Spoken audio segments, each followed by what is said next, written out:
So Sledgehammer Games just released a blog post talking about everything that we can expect in the Call of Duty Vanguard beta. Welcome back, my friends, to another video here on the channel. If you guys are new, we do a variety of gaming content. I talk about the games, I play the games, kind of the best of both worlds and all that good stuff. A little bit of variety on both fronts, if you will, gaming news and, actual gameplay, whether it's, multiplayer gameplay or live streams or let's plays and all that good stuff. So if you are new, stick around for more. If you enjoy this video, leave it a like. It helps the channel out a lot more than you may realize. And let's just jump straight into this. So basically, in addition to the 4 new maps that we're going to be getting, 6 modes and various features they're going to be bringing to the Vanguard beta, they're also going to be delivering plenty of gameplay enhancements based on player feedback and internal data from the alpha. So of course, I got a lot of internal data and of course player feedback from the alpha, which happened exclusively on PS5. If you missed, or PS5 and PS4, if you missed any of that gameplay, I have a bunch on my channel if you're curious what it looks like. And I'm probably playing some of it up on screen actually right now as background while we talk about this. So let's talk about some of the other stuff that, they're going to be kind of tuning and whatnot. One of the big things that a lot of players complain about is when you get damaged in the alpha. It was just really hard to see. It was just a little bit too much. So they're going to be refining the damage overlay when injured to help maintain visibility. And then as far as the lighting goes, they reduced the density of sun fog, increased the rim light around players to help separate them from the background, and they adjusted overall exposure, aka we turned up the lights basically. For audio tuning, non-player footstep volume has been slightly increased. Non-player weapon volume has been slightly reduced. They said, note, non-player is anyone that isn't you, so enemies and teammates. They've also adjusted the announcer volume and call-out frequency. It's been reduced.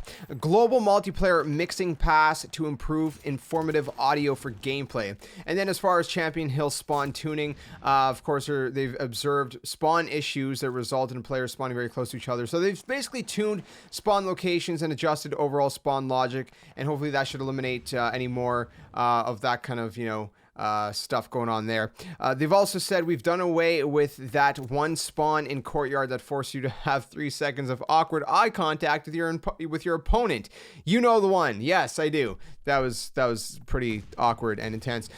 Fixes in the pipeline. We had identified a destructible wall in Champion Hill with a mismatched collision model. Even though it appeared as a solid wall, there was a hole allowing raycast to pass through and show nameplates, which we all seen that if we played it, and if you didn't play it, you probably seen it if you watched it. Nameplate visibility works by doing a raycast from you to other players. If there's something blocking it, the nameplate shouldn't be visible. Please keep this in mind while playing and make a report if something seems off. So if there is any more of that in the beta, let them know. Let them know so they can fix it, because sometimes things kind of, get through the cracks and whatnot, if you will. No pun intended on that one, since we're talking about nameplates getting through the cracks.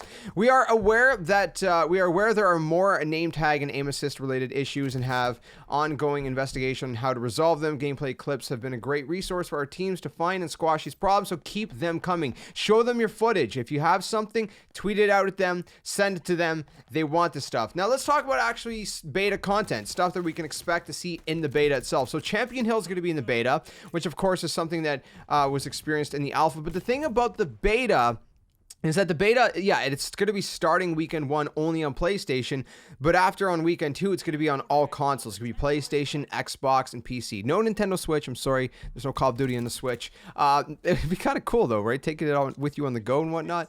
But anyways, point being, beta content, we're going to get Champion Hill as far as the maps go. We're also going to get these other maps called Hotel Royale, or Royal, sorry, not Royale, Royal. Hotel Royal. Gavutu, I don't even know how to pronounce that, Gavutu, Red Star, and then in weekend 2, they're going to be adding another map called Eagle's Nest, which sounds pretty cool in and of itself as well. So outside of Champion Hill, which we're going to be able to see, Vanguard will introduce another new game mode, which is going to be called Patrol. It's based on Hardpoint.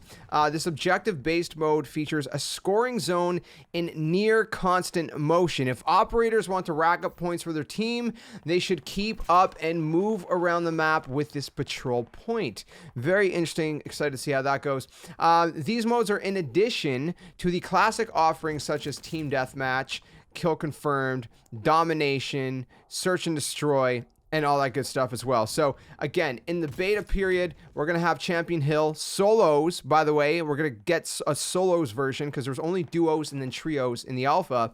So we're going to have solos, duos, and trios Champion Hill. Team Deathmatch, Domination, Kill Confirm, Patrol, which is going to be kicking off Saturday on the weekend 1. So it's not going to be there right away. And Search and Destroy is actually only going to be on weekend 2. So it's not going to be there at the very beginning on weekend 1. As far as weapons go, Champion Hill weapons are persistent through matches, right? There are 10 upgrades per weapon, each adding 1 attachment. There will be 3 rotating weapon sets featuring 2 ARs, 2 LMGs, 2 snipers, 2 shotguns, and 2 pistols. For the core multiplayer experience, you'll be able to level up weapons to level 30. PlayStation players will actually get plus 2 custom loadouts, so 12 total and 10 for other platforms. Don't know why that's happening on PlayStation. Literally doesn't make a lot of sense to me, but hey, right, exclusivity deals, whatnot, whatever. Anyways, moving on from that, let's talk about the pacing and the combat pacing, the features. So we got combat pacing, which is a feature that allows players to select the intensity of their games. Player count is determined by map size to achieve the intensity described in the combat pacing system. Player counts will vary. Sounds very, very interesting. So tactical, these are lobbies that franchise veterans know well. This is the experience that you're used to with classic Call of Duty combat timing. Tactical combat pacing is always 6 versus 6. And then we have Assault, which is balanced combat pacing that gives you enough room to breathe and a lot of targets to kill. In beta weekend 1, player counts will vary between 20 and 28 players in Assault. Then we have Blitz. Now, Blitz gets crazy, man. High action lobbies where the intensity is cranked up to frenetic levels. Prepare for plenty of combat when choosing to join a Blitz, because in weekend number 1, player counts will vary from a whopping 28 to 48 players. So this whole combat pacing system sounds very interesting. Again, if you want classic Call of Duty 6v6, you got that. If you want kind of like a mid-range, more ground war kind of feel, 20 to 28 players, you got that. If you want to go crazy and go as far as 28 to 48 players, then you go for the Blitz combat pacing mode or whatever, and it's just going to be crazy. That's got to be absolutely insane. So that's pretty much it, except one thing. We'll talk about operators really quick, and each operator will have one finishing move. The operators are, of course, just like in the alpha, but there's a couple more. So we have the 4 from the campaign, right, which is Polina Petrova. I don't even know if I'm pronouncing her name right. Wade Jackson, Arthur Kingsley, Lucas Riggs. We also have Roland Zymet, if I'm pronouncing his name right. Daniel Take Yatsu, or it might not be Take, it might be Take Yatsu. I don't know.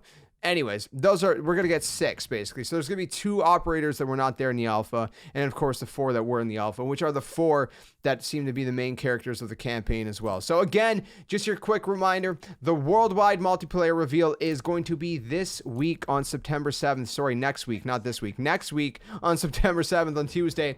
And then we're, of course, the following weekend, or that weekend of that week, weekend 1 for the beta is going to start September 10th to 13th, PlayStation Early Access. And then weekend 2 crossplay beta, September 16th to 17th is going to be Xbox and PC early access. PlayStation is going to be open on those days. And then September 18th to 20th, it's open for everybody. So if you don't have a beta code, you can play no matter what on the 18th to the 20th. But if you do have beta codes, you're going to be able to play a little bit earlier than that. So that is pretty much it. That is the sum of everything. Let me know what you guys think about it all down in the comment section below. Again, we do a variety of gaming content here on the channel. So if you are new, stick around for more. I like to just talk about the games sometimes, and of course we play them. So you know we're going to be playing the beta. I'll have videos, we'll have live streams. It's going to be a good time, and everything else in the gaming world as well, because we got a lot going on for the rest of the year. Believe it or not, there's much stuff that got delayed. We still have quite a bit coming out this year, and of course I do also have a Nintendo channel. If you're into Nintendo content, that goes exclusively on my other channel, which is just for Nintendo. So if you're into that, definitely check that out. Link in the description below. You can also join our Discord and all the good stuff as well. So anyways, I'll see you guys soon. Stay safe, stay well, and until the next one, game on, and thanks for watching.